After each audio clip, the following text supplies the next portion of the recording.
د غزنی ولایت په مرکز کې د کرنیزو توکو د ساتلو لپاره د یوې سړې خونې جوړېدو د بنسټ ډبره کېښودل شوه. د یادې سړې خونې د جوړېدو بنسټ ډبره د شنبې په ورځ د غزني والي وحیدالله کلیمزي او یو شمېر نورو دولتي چارواکو له لورې کېښودل شوه. دغه سړه خونه په 6 جریبه ځمکه کې رغول کېږي چې لګښت یې د جمهوري ریاست د عملیاتي واحد له لورې ورکول کېږي. د غزني والي د دغې پروژې د بنسټ ډبرې ایښودلو پر مهال وویل چې دغه سړه خونه د غزني ولایت په مرکز کې د کرنیزو توکو د ساتلو لپاره رغول کېږي چې د 1500 میټریک ټنه د کرنیزو توکو د ساتلو ظرفیت لري او پر جوړېدو به یې 180 میلیونه افغانۍ لګښت راشي. کلیمزي زیاته کړ چې پر دغه پروژه کې به 150 کسانو ته د کار زمینه برابره شي او د 2 کلونو په موده کې به بشپړه شي. په غزني کې د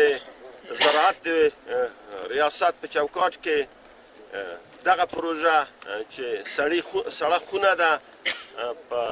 6 جریبه ځمکه کې په مجموع کې معماري چې مختلف بخشونه لري او صرف د تعمیر مساحت یې 3000 متره مربع دی چې 1.5 جریب کېږي. دغه پروژه چې د جمهوري ریاست د عملیاتي واحد له طرفه تطبیق کېږي مجموعي لګښت یې 180 میلیونه افغانۍ دی. په مدت 2 کالو کې به تکمیلیږي. په دغه پروژه کې به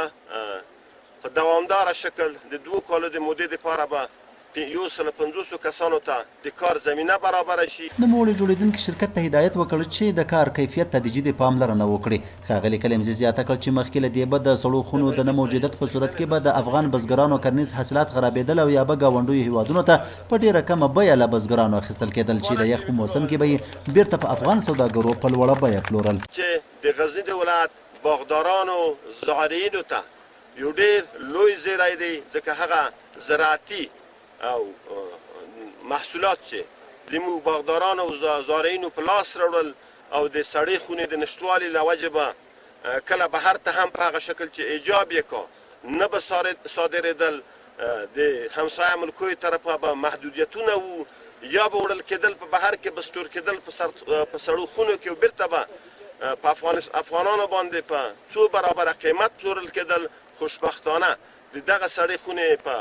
جوړېدو سره به د غزني د ټولو زارعینو او باغدارانو لپاره د زراعتي محصولات سبزیجات میوه‌جات ټول په منظم شکل دلته ساتل کېږي. په دغه سړه خونه کې به د سبو او میوو درجه بندي، بسته‌بندۍ، سوړ سالون، د واټر پمپ خونه، اداري اتاقونه، د لمریزې برېښنا سیسټم او د ساتونکو اتاق د یاد کمپلیکس د اداري دیوال پر ګډون چې 6 جریبه ځمکه احاطه کوي شامل دي. بل لور ته په غزني ولایت کې د کرنې او مالدارۍ ریاست سرپرست رئیس عبدالولي کوچی وایي د مرکز غزني پر ګډون یې په 2 ولسوالیو کې هم ورته سړې خونې په امتحاني ډول شروع کړي دي چې د ښې نتیجې په ورکولو سره به د غزني په 18 ولسوالیو کې سړې خونې ورغوي. موږ په امتحاني ډول باندې سکال په 3 ولسوالیو په مرکز هم او په قرهباغ او خوجمري ولسوالۍ کې کوچني د سبزیجاتو د ساتلو سوړ ساتنځایم جوړو. دغه لړۍ به نور کلونو کې په خیر سره 18 واحدو ته انکشاف ورکو او دا مشکل به ان شاء الله حل حلیږي. د دې ظرفیت ډیر لوی دی، یعنی کېدای شي چې مازاد محصولات د ولسوالیو په سطح راټول کو او دلته جمع کو او هغه محصولات چې لږه اندازه ده هغه کولای شو چې موږ په ولسوالیو کې سره دا په داسې حال کې ده چې تر دې وړاندې هم یو شمېر سړې خونې په غزني ولایت کې رغول شوي دي چې د بزګرانو او سوداګرو په وینا یادو سړو خونو باندې بسنه نه کېږي. ثاقب افغان، میلمه راډیو، غزني.